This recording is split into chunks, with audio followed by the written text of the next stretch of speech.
그거 지난 30년 동안 한 얘기예요. 애플이나 삼성이 더 무서워하는 사람들이 있어요. 자기네 돈으로 남의 나라 산업을 고쳐주면서 지네는 검은 연기 맡고 있다. 2019년에 그린본드를 제일 많이 발행한 나라는 예?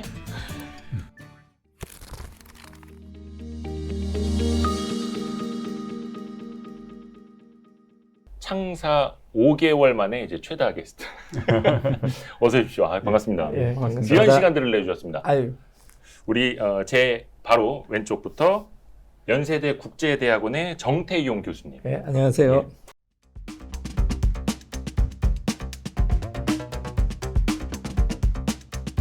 한국은행 그리고 지금 이제 작가로서 더 많은 활동을 하고 계시는 차현진 작가님. 예, 안녕하십니까.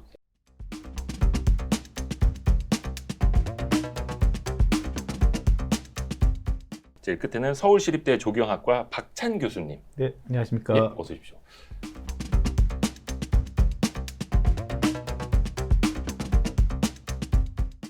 최근에 책이 나왔어요. 네. 책이 나왔어요. 제 앞에 있습니다. 기후 위기 시대 12가지 쟁점. 열심히 좀 공부를 했어야 되는데 사실 공부를 하나 안 하나 좀 비슷하거든요. 제가. 그래서 여러분이 조금 이제 쉽게 많은 분들 시각에 맞춰서 좀 설명을 해 주실 거라 믿고 있습니다. 그러니까 쟁점은 12가지. 네. 근데 책 쓰신 분들이 쟁점보다 더 많더라고요. 예. 13분. 예. 예. 제가 이제 책을 좀 기획을 하면서 예. 물론 쟁점이 12가지보다도 더 되겠죠. 뭐 아. 기후변화 관련된 얘기라는 게 결국 우리 삶하고 관련된 거기 때문에. 예. 근데 제 능력에 12분밖에 못 모신 거고요. 아유, 별 예, 말씀이요. 그렇게 하고 이제 저는 이제 이렇게 생각을 했어요. 이제 마지막에 각 그 12가지 쟁점에 대해서 정리를 해주시면 네. 제가 그걸 모아서 어. 약간 뭐 권고라든가 뭐 아니면 이 문제가 좀 어떻게 돼야 되는지에 대해서 종합적으로 좀 써야 되는 거 아닌가 해서 네. 저는 쟁점을 쓴다기보다는 뭐 이렇게 쟁점을 정리한 사람이 하나 필요하니까 하다 보니까 그렇게 13이 됐고요. 저자 중에 한 사람이 12라는 숫자가 좋다고 해서 예, 뭐 그 많이 쓰는 숫자니까 12로 해보자 하는 축약을 해서 예, 예. 12가지 쟁점이라고 얘기를 했지만 책의 내용에 보시면 질문의 형태로 12가지 질문을 저희가 한 겁니다. 네. 네, 그리고 그거에 대한 나름대로의 답을 각 전문가들이 그 분야의 전문가들이 정리를 해본 거죠. 네. 목차를 보니까 다 질문이네요. 네. 다 물음표가 달려 네. 있고 네. 13가지 이제 목차로 나누어져 네. 있는데 저는 13분이 함께 쓰셨다고 그래가지고 그 생각이 나는 거예요. 특히 이제 기후 위기 이야기니까 혹시 90년대 드림 콘서트 혹시 기억을 하십니까? 그때 그래서, 예. 당대 최고의 가수들이 다 모여가지고 아.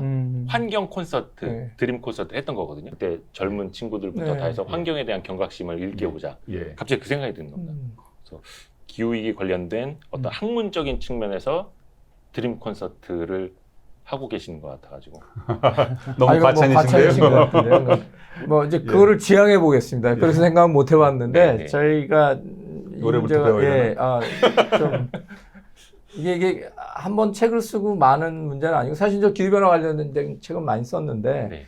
이 책에 서문에다고 썼습니다. 저 기후변화 한 지 30년 됐습니다. 예, 30년 그러시더라고요. 됐는데 앞으로 지금 2050년이라는 얘기가 우리가 많이 하잖아요. 뭐 2050년에 탄소 중립을 한다. 뭐 탄소 중립, 뭐 넷 제로 이런 네, 말들이 뭐 그런 많이 얘기 하잖아요.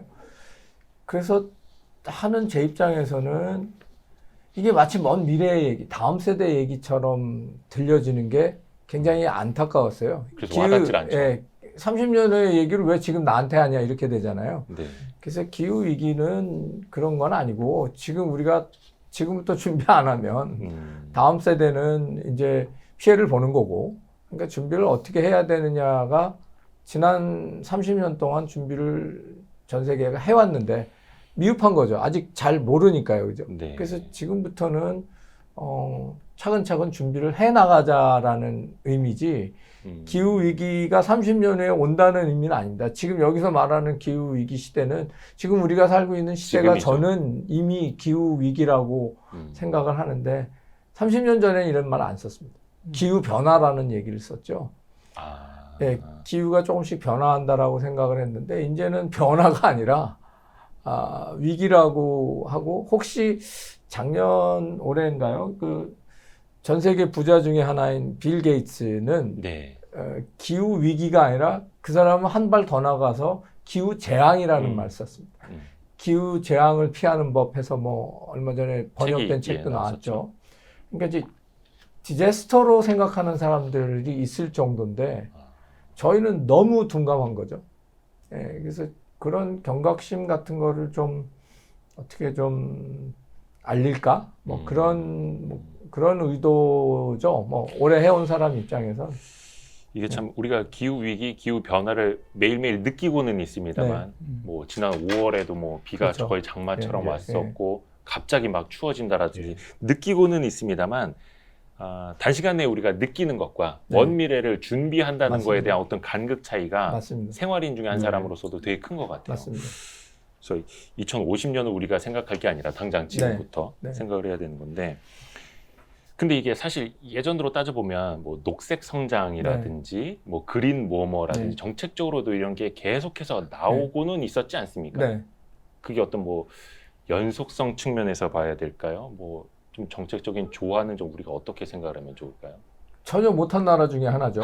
그러니까 되게 세게 예, 제가 교수님. MB 때 녹색 그 하는 거에 많이 관여를 했었는데 왜 네. 못한 나라라고 말씀을 드리냐면 차라리 안 하다가 이게 중요하니까 해야 되겠다 해서 조금씩 하는 거 하고 네.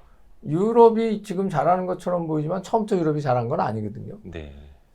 근데 우리는 지금 아까 녹색 성장 뭐 MB 정부 얘기하셨는데 그때 녹색 성장한다고 뭐 전 세계의 선도 국가라고 그러고 뭐 막 난리를 쳤거든요.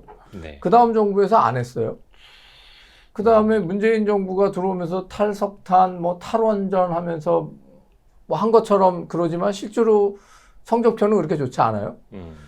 그러면 이게 자꾸 왔다 갔다 하니까 사람들한테 이게 뭐 정권이 뭐 그냥 한 5년 하고 마는 건가? 뭐 이런 걸 줘서 저는 지금 말씀하신 연속성이 훨씬 더 중요하다고 생각해요. 지금은 조금 못하더라도 네. 다음에 좀 그 방향으로 계속 가는 게 중요하지 막 한다 그랬다 안 하고 또 안 한다 그랬다 또 요번에 지금 우리 대통령 가셔서 또 뭐 40% 줄인다고 지금 이제 2050년에 뭔지 하는데 그 탄소 배출량을. 예, 배출량을. 네. 그 기후변화 중요합니다. 이산화탄소 줄여야 되니까. 네, 네, 네. 근데 40% 줄일 수 있을까? 뭐 이런 생각 하잖아요. 네. 그러니까 이게 그게 2030년. 예, 2030년에 가서 40%를 줄여야 되는데 네. 10년 안에 40%를 줄일 수 있을까?라고 생각하는 사람이 많잖아요. 그러니까 이제 이게 저는 연속성하고 이 일관되게 가는 거. 네. 그게 더 중요하지. 목표를 많이 세운다라고 그래 한국이 잘할 거다. 그렇게 생각하지 않죠. 그러니까 목표 자체를 세게 세우는 것보다 네. 일관성 있게 꾸준히 가는 게 더 네. 중요하다.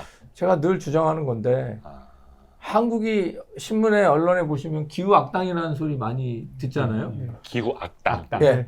이제 국제사회에서 한국은 기후 악당으로 돼 있습니다. 그러니까 왜 기후 악당이냐? 전 세계 배출량 중에 한국이 7, 8위 합니다. 7, 8위.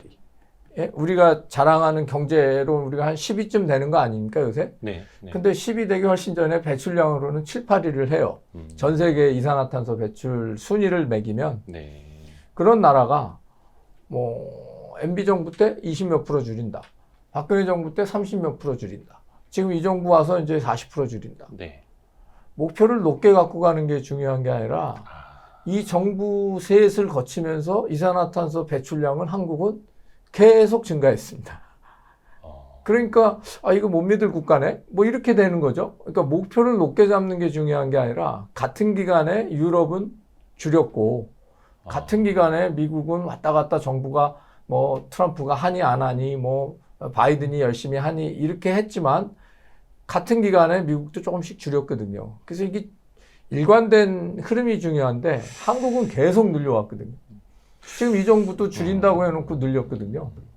그러니까 그게 더 중요하다는 거죠. 그러니까 물론 목표도 중요하지만 예, 실현 예, 예. 실현 가능성이 더 중요한데 이게 사실 산업 구조랑도 좀 네. 차이가 있는 거잖아요. 유럽은 좀 서비스업 위주로 돼 네. 있고 우리나라는 어쩔 수 없이 아직은 이제 네. 제조업 위주로 네. 가다 보니까 목표를 달성을 해야 한다라는 건 이 산업적인 측면에서 굉장히 큰 부담이 될 수도 있고 산업 구조를 어느 날 갑자기 바꿀 네. 수는 없는 거다 보니까 또 최근에 논란이 되는 게 네. 문재인 대통령이 이제 2030년까지 네. 탄소 배출량을 40% 줄이겠다. 그러니까 바로 이제 산업계에서는 아 이거 너무 힘들다. 그렇죠. 네. 못 살겠다 이야기 나오지 않습니까? 네. 그러니까 거기에서 실현 가능성이라는 게 또 산업적인 측면에서 봤을 네. 때도 낮을 수밖에 없는 거고. 이건 정책의 문제라기보다는 지난 어디가 30년 한국이 못한 이유를 되는 가장 큰 이유가 우리나라 산업 구조가 제조업 중심이고 에너지 다소비 중심. 그거 지난 30년 동안 한 얘기예요. 지난 30년 동안 왜 못 줄였냐 그 이유거든요. 근데 지금 이제 그 이유로 또 이제 앞으로 못 줄이겠다는 아니고 이제 줄여 나가야 되는데 그리고 이제 제가 보기에 기업도 야 이제는 더 이상 안 되겠다. 이제 우리도 줄여야겠다라는 의지 표명이 작년부터 뭐 ESG의 형태로 나타나든 뭐 하지 않습니까? 네. 문제는 시간이죠. 그러니까 이제 앞으로 기업이 그런 산업 구조 조정을 하는데 얼마만한 시간이 필요할 거냐. 지금 이 정부가 얘기하는 10년 안에 그게 가능할 거냐. 저는 그렇지는 않다고 생각해요. 그러면 기업한테 충분히 시간을 주고 네.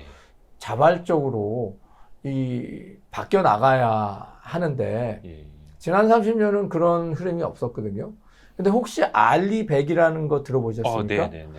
기업들 자율적으로 그렇죠. 예, 신재생 에너지 100% 100% 하겠다는 달성하겠다. 건데 그게 이제 주로 보시면 미국이나 유럽의 글로벌 기업들이거든요. 예. 애플이나 뭐 구글이나 그렇죠? 그럼 애플, 구글이 뭐 트럼프가 하라 그래서 바이든 정부가 하라 그래서 그런 거 아니지 않습니까? 네. 자기네 서바이벌을 위해서 그렇게 안 하면 안 되겠다 생각한 거잖아요. 저는 작년부터 한국에서 일어나는 이 ESG로 표현이 되는 기업들의 환경에 대한 관심 이런 건 좋은 거라고 생각해요. 그렇죠. 그러면 그런 거를 하게끔 하는 조건을 만들어주는 게 중요하지. 왜 기업의 활동에 대해서 정부가 너무 많이 관여하려고 하는 거는 저는 바람직한 방향은 아니라서 기업이 안 한다 그러면은 지난 30년 동안 이렇게 그게 아니고 세계적인 추세가 이러니 가야 된다라고 정부가 끌어가겠지만 네. 이제 하겠다는 기업들도 많이 생기고 네. 또 우리 글로벌 기업들은 그거 안 하고서는 살아남을 수 없겠네 하면 대기업들이 중심이 돼서 시작이 되면 중소기업들한테도 이렇게 퍼져나가고 하지 않겠습니까? 그래서 정부의 역할도 좀 바뀌어야 되고 저는 긍정적으로 봅니다. 그러니까 기업이 그렇게 안 하고서 돈을 벌 수가 없다라고 생각을 하고 있는 상황에서 야, 너 더 빨리 해 하는 거는 이산화탄소 배출이 꼭 기업만의 문제인가요? 그건 아니지 않습니까? 우리 생활, 우리 일반인들도 과연 우리가 에너지를 굉장히 절약하는 소비 행태를 하는 건지 맞습니다. 그렇지 않거든요. 그래서 뭐 조금 말이 좀 다른 데로 갔습니다만 저는 시간이 충분히 이제 주어진 것 같아요. 그 말씀 중에 갑자기 생각이 났는데 제가 사실 오늘 텀블러를 갖고 아, 너무 잘하셨습니다. 이거 종이컵 쓰는 우리가 좀 아니 이상한 근데 저희가 사람이었는데. 왜냐면 저희가 죄송한 게 네. 이제 게스트분들은 네. 저희가 이제 텀블러를 미리 네. 준비를 못 해가지고 예. 어쩔 수 없이 네. 이제 종이컵을 네. 준비를 해드렸습니다만 사실 저도 텀블러를 쓰다가 안 쓰다가 네. 해서 이게 예. 힘들고 귀찮으니까 예. 그래서 저도 오랜만에 다시 이제 네. 텀블러를 가져왔는데 작은 거 하나하나 바꿔나가는 게 그렇게 힘든데 산업적인 걸 바꿔나가는데 얼마나 힘들까라는 생각도 네. 이제 하거든요. 예. 예. 근데 사실 정부가 뭐 기업들이 알아서 잘 하겠다는데 정부가 또 규제를 하는 건 또 정부의 역할이기 네. 때문에 그럴 수도 있겠고 어떤 분들은 그런 말씀하시더라고요. 트럼프 뭐 전 대통령이나 어떤 대통령의 말보다 애플이나 네. 아마존이나 삼성의 맞습니다. 한마디가 예, 예. 더 무섭다. 맞습니다. 예. 거기서 아리백 달성 못하면 너네 물건 안 쓰겠다라는데 네. 어느 기업이 그 말을 거스를 수 있겠느냐. 야. 그 흐름은 확실히 네. 그렇게 가겠죠. 근데 애플이나 삼성이 더 무서워하는 사람들이 있어요. 고객. 고객. 아, 그래서 저희 책 중에 한 챕터가 네. 과연 지금 말씀하신 텀블러를 쓰고 내가 뭐 자동차를 안 쓰고 대중교통을 하고 하는 게 얼마나 CO2를 줄이느냐. 그 별거 아닌데 라고 생각할 수 있지만 그 별거 아닌 많은 사람들이 모여서 소비 행태를 지금 말씀하신 대로 어렵지만 조그만 거라도 바꾸는 거가 기업한테는 엄청난 압력입니다. 그래서 제가 머릿말에도 쓰면서 우리 차국장이나 우리 세대의 반성문 같은 걸 쓴 게 네. 현 세대는 30년 동안 한 게 별로 없어요. 예? 그래서 저희 책의 첫 챕터는 고등학교 3학년 학생이 있었습니다. 예, 그러니까 저자 예, 저자 13분 중에 한 명이 예, 첫 챕터를 고등학생이에요. 고등학교 3학년 입시 때문에 굉장히 바쁜 기간에 썼는데 이 친구가 본 우리 세대는 한 게 별로 없다. 그러니까 우리한테 뭐라 그러지 마라. 우리 알아서 잘할 테니까. 근데 그 메시지가 저한테는 굉장히 강하게 다가온 게 뭐냐면 미래 세대라고 얘기하는 저희 얘기로 하면 MZ 세대, 예, 20, 30대 세대는 저희보다 환경이나 가치나 이런 거에 대해서 훨씬 더 많은 그 무게 중심을 두고 있습니다. 그러니까 별거 아니지만 텀블러를 쓴다든가 별거 아니지만 야, 이 기업 제품이 환경 친화적이야? 이 기업 제품이 어린애들 노동을 착취한 거야? 아닌 거야? 이런 거에 대한 관심이 저희보다 훨씬 높아요. 그래서 저는 굉장히 그런 것들이 결국은 사회적 비용을 적게 들이면서 우리가 환경 친화적으로 가는 거지 강제적으로 기업한테 너 이렇게 줄여라 하는 거는 사회적 비용이 굉장히 크단 말이죠.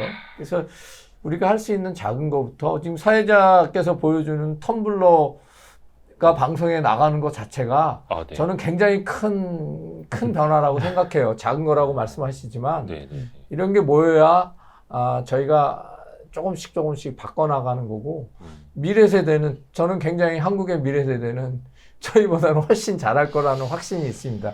이 작업을 하면서. 네. 이거 하나하나 깨닫게 되네요. 또 하나 깨달은 게 저희 집에 이 텀블러만 한 10대 개가 있는 거예요. 어느 집에나 그러지 않을까요? 맞습니다. 텀블러가 굉장히 많습니다. 뭐 네. 예쁜 거 빨간색, 뭐 초록색 많은데 실상 또 잘 안 쓰게 되고. 근데 텀블러를 쓰시는 걸 보면요. 예. 사실은 젊은 친구들은 저희보다 많이 써요. 음. 학교에서 수업을 해보면 네. 젊은 친구들은 텀블러 훨씬 많이 써요. 저희보다. 예, 그러니까 이게 꼭 내 눈에서 보는 거하고는 조금 네. 다른 변화들이 실질적으로 조금씩 일어나고 있기 때문에 저는 긍정적으로 봅니다. 저자 중에 한 명이 고등학생. 네. 거의 뭐 한국의 툰베리.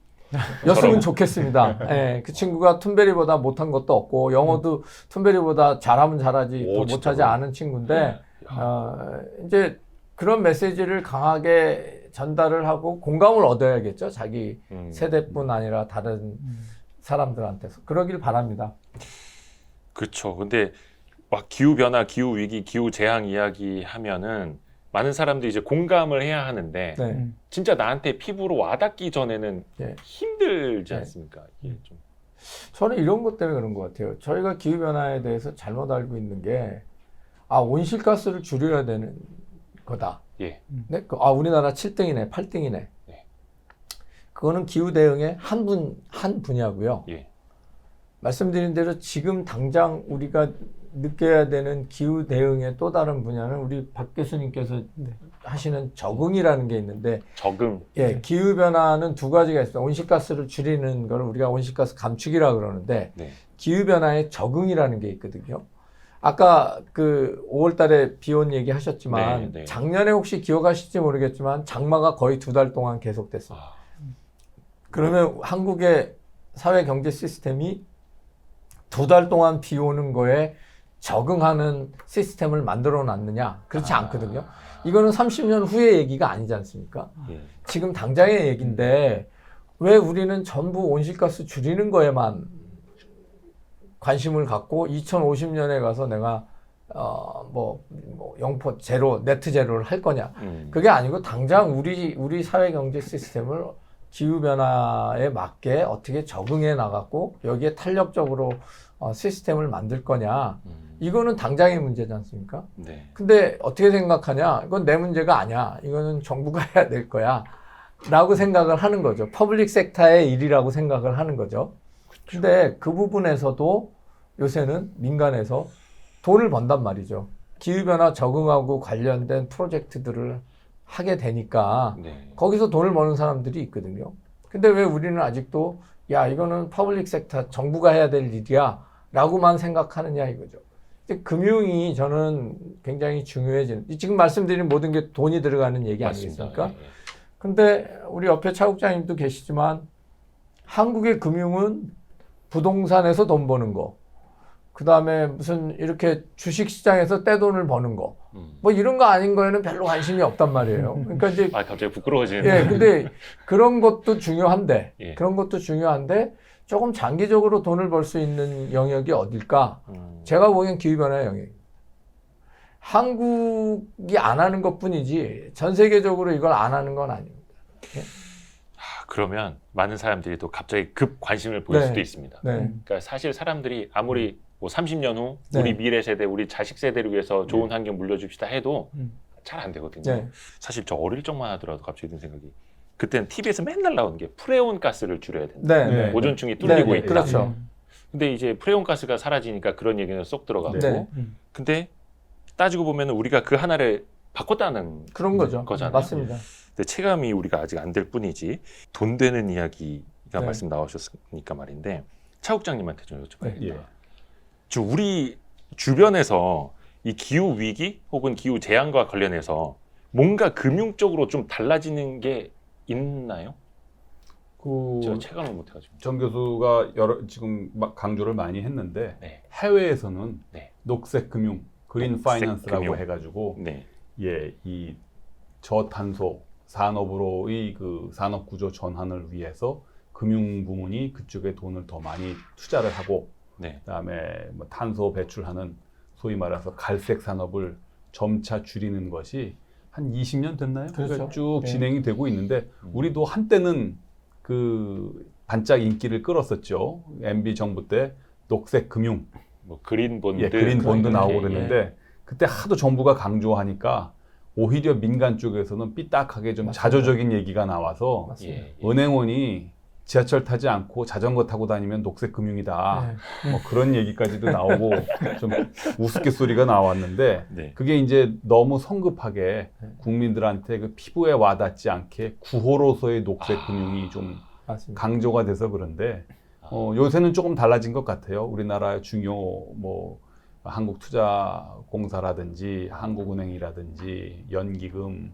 그다음에 사학연금, 공무원연금 이런 데가 투자를 할 때 환경 문제를 생각해서 그 친환경적인 부분에다가 투자를 많이 하겠다고 이야기를 하는데, 물론 좋은 의미이고 바람직한 거이긴 하지만 그래 봐야 한국은행이나 KIC가 투자하는 거는 국내가 아니고 해외 아닙니까? 네. 그래서 그 빌 게이츠 같은 사람이 칭찬하면서 또 조롱을 해요. 한국 사람은 참 인류애가 넘친다. 자기네 돈으로 남의 나라 산업을 고쳐주면서 지네는 검은 연기 맡고 있다. 그러니까 좀 웃기는 현실인 거죠. 예. 그래서 제가 이 책에서 강조했던 것은 바깥에 나가서 외환 보이고 운영하는 것도 중요하지만 국내에서 그 중앙은행인 한국은행하고 감독당국하고 금융기관들이 서로 연계를 해서 우리 산업 구조를 큰 충격 없이 저탄소 친환경적으로 바꾸는데 맞습니다. 좀 더 네. 노력을 해야 된다. 그게 우리 세대의 의무다. 예. 이런 걸 좀 강조하고 싶었습니다. 잠깐 미시적인 질문 하나만 네. 드려도 될까요? 사실 MB 정부 때도 그때부터 이야기가 많이 나왔던 게 이제 그린 본드라고 해서 네. 네. 친환경적인 것에 돈을 쓸 테니 우리에게 네. 투자를 해다오, 네. 이런 네. 개념이잖아요. 근데 이제 투자자들 입장에서는 당장 이게 수익이 되는지 안 되는지를 볼 거고, 네. 기업 입장에서는 그냥 우리가 친환경, 뭐 예를 들어서 탄소를 많이 배출하는 공장에서 우리는 집진 시설에 투자를 할 거야, 네. 뭐 태양광 패널을 깔 거야라고 네. 그냥 이쪽에 투자를 할 테니까 이게 친환경 투자이고 네. 자금이다라고 설득을 하는 게 과연 맞는가? 네. 정작 이거 갖다가 뭐 운영 자금으로 쓸 수도 있고 다른 자금으로도 네. 쓸 수도 있는데, 그러니까 투자하는 입장에서는 그냥 그것만 보고 투자를 하면 되는 건지라는 좀 네. 의문도 있지 네. 않습니까? 네. 그 지금 말씀하시는 고 현상 내지는 그런 얘기를 그린 와싱이라고 그러죠. 아, 그린 와싱 예. 맞습니다. 예. 예. 우리말로 하면 무늬만 녹색. 예. 그 우리 녹색에다가 투자할 테니까 돈 대주세요. 하는데 그 돈이 정작 어디로 갔는지 모르게 쓰인다면 그거는 검증이 안 되죠. 예, 검증이 안 되면 이제 헛발질하는 것이죠. 예. 그래서 그거에 대해서는 이미 좀 많은 기업들이 그렇게 하고 있기 때문에 그린와싱이라는 말까지 나올 정도인데, 그렇죠. 좀 더 정책 당국하고 금융기관들이 좀 더 면밀하게 살펴보고 점검하고 하는 그런 하부 구조가 만들어져야 되는 것만은 틀림이 없는 것 같습니다. 결과적으로 그 기업이 자금을 조달한 몇 년 뒤에 네. 그런 친환경 설비라든지 예. 비즈니스가 얼마나 늘었는지를 또 보면 네. 뭐 시차는 좀 있겠지만 검증은 예. 될 테고요. 예. 제가 조금 부연을 한다면 네. 이제 기후금융이라는 것이 지금 굉장히 많이 늘어나서 기후 금융이라고 네, 하나요? 그러니까 클라이밋 파이낸스라고 하는데요. 어, 뭐 그린 파이낸스라고도 합니다. 예. 근데 이제 한국은 잘 안 하지만 네. 지금 전 세계의 기후금융의 규모가 얼마 정도 될 거라고 생각하십니까? 전 세계적인 기후 금융의 규모요. 예, 감이 안 오는데요. 예. 한 4천억 달러, 5천억 달러, 5천억 불입니다. 매년. 그러면은 한화로 얼마인가요? 뭐 우리나라로? 400조, 500조가 되는 돈인데 예. 매년. 예. 그 중에 처음에는 이제 퍼블릭 섹터에서 뭐 정부나 뭐 예. 국제기구나 이런 데서 많이 했는데 예. 지금은 민간이 훨씬 더 많이 합니다. 그 비중이. 그리고 작년, 재작년, 2019년으로 우리 생각에 그러면 그린본드를 누가 많이 발행할까? 지금 우리 생각에는 유럽이 제일 많이 발행할 거 그럴 것 같죠? 예? 2019년에 그린본드를 제일 많이 발행한 나라는 중국입니다. 예? 아 그래요? 예. 그러니까 이게 의외네. 지금 세상이 굉장히 빠르게 변하고 있고, 네. 중국 같은 나라도 정부가 발행하는 게 아니라 기업이 그린본드를 발행해서 아까 말한 그린 워싱의 문제도 있지만 지금 전반적인 추세는 그쪽으로 가는 거고요. 네. 또 하나는 이런 거 있었습니다. 그러니까 내가 이산화탄소를 줄여서 혹시 배출권 거래 제도라는 거 네, 들어보셨죠? 탄소 탄소 배출권 내가 줄인다고 줄여서 나 이거 1톤의 탄소 배출권을 얻었어는 아니고요. 네. 그렇게 되려면 유엔이라는 기관에서 검증을 인증, 받고 예. 인증을 받고 하는 절차가 다 있지 않습니까? 네. 그래서 그린워싱 문제도 내가 이렇게 투자를 할 거야 하는 기업의 결국은 프로젝트겠죠. 그죠? 어떤 프로젝트에 대한 그 과정에 대한 검증, 그 다음에 이것이 투자됐을 때 집행되는 거에 대한 검증 같은 거는 지금 우리 차 국장께서 말씀하신 여러 가지 가이드라인이 좀 필요하죠. 정부로서는 다 모든 거를 녹색 칠했다고 다 페이버를 주고 뭘 할 수는 없으니까. 네. 그래서 그 과정의 그 검증이나 인증에 대한 얘기는 중요한 절차고요. 네. 그거가 안 돼 있다 그래서 다 뭐 그린워싱이다 얘기하기는 좀 곤란하니까 아하. 두 개가 병행돼서 가야 될 것 같습니다. 좋습니다.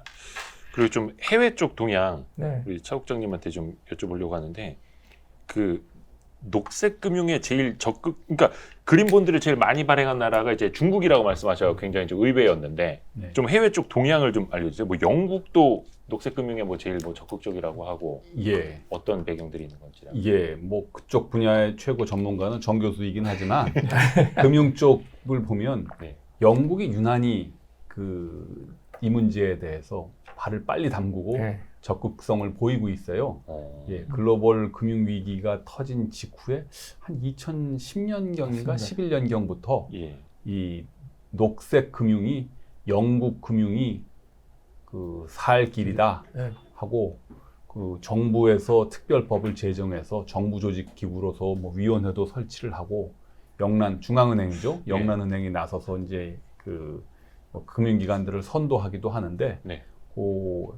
영국이 왜 그렇게 유난히 음. 그렇게 남들보다 발빠르게 움직일까를 좀 생각해 봤는데 음. 크게 보면 뭐 역사적인 이유하고 그 현실적인 이유 두 가지가 있을 것 같습니다. 영국이 16세기죠.